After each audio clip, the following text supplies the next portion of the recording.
ఓం సాయిరామ్. ఆ సాయినాథుని ఆశీర్వాదంతో ప్రతి ఒక్కరూ కూడా ఆనందంగా, ఆరోగ్యంగా, అష్టైశ్వర్యాలతో ఉండాలని మనస్ఫూర్తిగా కోరుకుంటున్నానండి.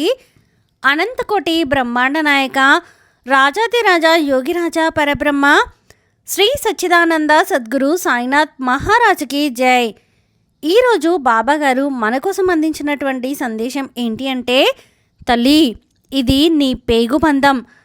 వింటే గుండె పగిలిపోతుంది. తట్టుకునే ధైర్యం నీకు ఉందా?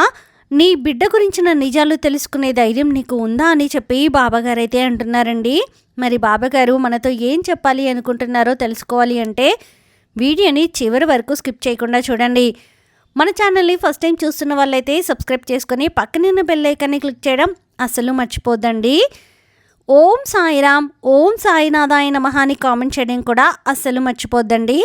ఇక బాబాగారు అందించిన సందేశం గురించి చూస్తే, తల్లి, ప్రతి తల్లికి కూడా తన బిడ్డ సంతోషంగా ఉండాలి, ఆనందంగా ఉండాలి. నేను పడ్డ బాధలు నా బిడ్డ ఏ రోజు కూడా పడకూడదు. నేను అనుభవించిన కష్టాలు, నాకు ఎదురైనటువంటి సమస్యలు, నేను ఏవైతే ఫేస్ చేశానో అవి నా బిడ్డ ఎప్పుడూ కూడా పడకూడదు. తను చాలా జాగ్రత్తగా పెరగాలి, ఆనందంగా ఉండాలి, డబ్బు పరంగా ఎటువంటి దిగులు ఉండకూడదు, ఆరోగ్యంగా ఉండాలి అని చెప్పి ఏ తల్లి అయినా కానీ కోరుకుంటుంది. అలాగే ఏ తండ్రి అయినా కానీ కోరుకుంటారు. అయితే ఈరోజు నీ పేగుబంధం గురించి నువ్వు నమ్మలేనటువంటి ఒక రహస్యాన్ని చెప్తాను. ఈ రహస్యం విన్న తర్వాత నువ్వు భయపడవద్దు. ఎందుకంటే ఇది ప్రస్తుతం ప్రతి ఒక్క తల్లిదండ్రుల జీవితంలో తమ బిడ్డల విషయంలో జరుగుతున్నటువంటి సంఘటనే. కానీ ఇది పెరిగి పెరిగి పెద్దదే అవ్వకూడదు అన్న ఉద్దేశంతో నేను నీకు ముందుగానే తెలియపరుస్తున్నాను. ఎందుకంటే నువ్వు పెరిగిన వాతావరణం వేరు, నీ బిడ్డలు పెరుగుతున్నటువంటి వాతావరణం వేరు. అలాగే నువ్వు పెరిగినప్పుడు ఇంత టెక్నాలజీ, అలాగే ఇంత మొబైల్ వాడకం ఇది ఏది కూడా లేదు. ఇప్పుడు ఈ మొబైల్ వాడకం అనేది ఎక్కువ అవ్వడం వల్ల పిల్లలలో అనేక రకాలైనటువంటి సమస్యలు చోటు చేసుకుంటూ ఉన్నాయి. అలాగే తల్లిదండ్రుల మీద ప్రేమ తగ్గుతుంది, గౌరవం తగ్గుతుంది. అలాగే ఎప్పటికప్పుడు కూడా తమ బిడ్డలు తల్లిదండ్రులను ఎదిరించి మాట్లాడడం కూడా నేర్చుకుంటూ ఉన్నారు.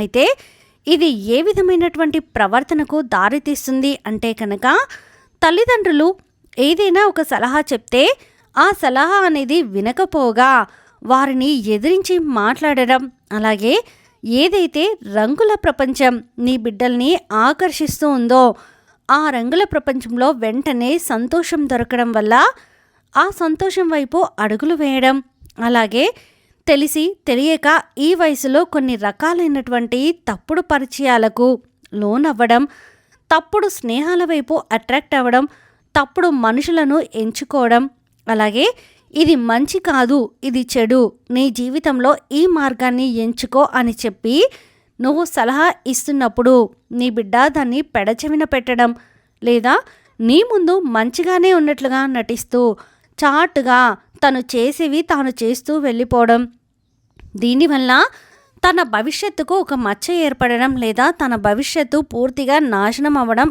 ఇటువంటివన్నీ కూడా జరిగే ప్రమాదాలు అనేవి ఇప్పటి రోజుల్లో చాలామంది తల్లిదండ్రులకు ముందు జాగ్రత్తగా ఈ ప్రమాదాలు జరగకూడదు అన్న ఉద్దేశంతో నేను హెచ్చరిస్తున్నాను. అయితే ఇదంతా అరికట్టడం కోసం నువ్వు చేయవలసిన పనులు కొన్ని, అవేంటి అనేది చెప్తాను, జాగ్రత్తగా విను. తల్లి, ఇది వరకు నీ బిడ్డ నీతో ఏ విధమైనటువంటి ప్రవర్తనతో ఉండేది, అలాగే నీతో ప్రేమగా మాట్లాడకుండా, నీతో ఎప్పుడు ఏదైనా కానీ చిన్న విషయమైనా కూడా పంచుకునే నీ బిడ్డ ఇప్పుడు అసలు నువ్వు మాట్లాడితేనే తలకాయ నొప్పిగా భావిస్తుందా? లేదంటే తనతోటి ఉన్నటువంటి రహస్యాలను తన స్నేహితులతోటి ఎక్కువ సమయం గడుపుతూ వారితో చెప్పడానికి ఇష్టపడుతూ ఏంటి అని చెప్పి నువ్వు ప్రశ్నించినప్పుడు ఏమీ లేదులే అని చెప్పి నీ మీద అరుస్తూ ఎగిరెగిరి పడుతూ ఉందా? అలాగే ఎప్పుడూ కూడా అందానికి విలువ ఇవ్వడం, ఇలాంటి డ్రెస్ వేసుకోవాలి, అలాంటి డ్రెస్ వేసుకోవాలి అని చెప్పి ఎక్కువగా అందం మీద ఎక్కువ ప్రాముఖ్యతను చూపిస్తూ ఉందా? చదువు మీద శ్రద్ధ తగ్గిందా? అలాగే చుట్టుపక్కల బంధువులతోటి సమయాన్ని ఎక్కువగా గడపకుండా తను ఒంటరితనంగా ఎప్పుడూ కూర్చోవడానికి ఇష్టపడుతూ ఉందా? అయితే నీ బిడ్డ ఏదో ఒక తప్పుడు మార్గాన్ని ఎంచుకుంది అని చెప్పి నువ్వు అర్థం చేసుకోవాలి. తల్లి, ఎప్పుడైనా కానీ మన పిల్లలలో కొంచెం మార్పు వచ్చినా తల్లిదండ్రులకు వెంటనే తెలిసిపోతుంది. కాబట్టి ఆ యొక్క మార్పుని నువ్వు వెంటనే గమనించి ఇప్పుడే దానికి అడ్డుకట్ట వేసే ప్రయత్నం చెయ్యి.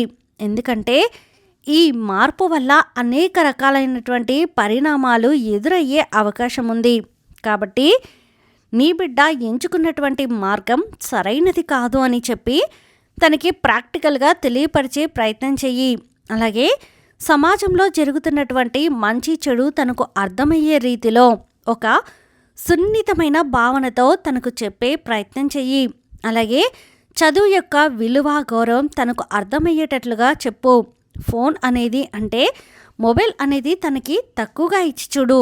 అలాగే ఏదైనా కానీ గొడవ చేస్తున్నా అరుస్తున్నా కానీ తను ఇది తప్పు, నువ్వు తప్పు చేస్తున్నావు అని చెప్పి తనకు అర్థమయ్యే విధంగా తనకు చెప్పే ప్రయత్నం చెయ్యి. ఎక్కువ బంధువులతోటి, స్నేహితులతోటి, సన్నిహితులతోటి ఆనందంగా ఉండేటట్లుగా, కలిసిపోయేటట్లుగా ఉండేటట్లుగా నీ యొక్క బిడ్డ మనసులో మార్పు తెచ్చే ప్రయత్నం చెయ్యి.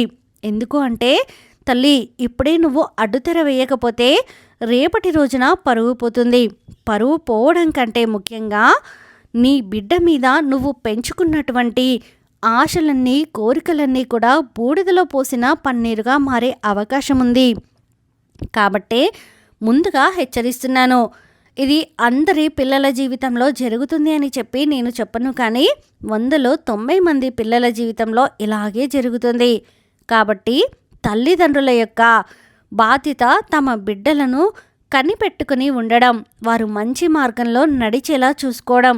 ఇది మాత్రం ఎట్టి పరిస్థితుల్లో కూడా వారి యొక్క బిజీ లైఫ్లో పడి మర్చిపోవద్దు అని చెప్పి ఈరోజు బాబాగారు అయితే అంటున్నారండి. మరి బాబాగారు అందించిన సందేశం మీకు నచ్చితే ప్లీజ్ లైక్ చేయండి. మరికొంతమంది సాయి భక్తులకు ఈ వీడియోని షేర్ చేయండి. ఫస్ట్ టైం ఛానల్ని చూస్తున్న వాళ్ళు సబ్స్క్రైబ్ చేసుకుని పక్కనే ఉన్న బెల్ ఐకాన్ని క్లిక్ చేయడం అసలు మర్చిపోద్దండి. ఆ సాయినాథుని ఆశీర్వాదంతో ప్రతి ఒక్కరు కూడా ఆనందంగా, ఆరోగ్యంగా, అష్టైశ్వర్యాలతో ఉండాలని మరొక్కసారి మనస్ఫూర్తిగా కోరుకుంటున్నానండి. సర్వేజన సుఖినో భవంతు. ఓం సాయిరామ్.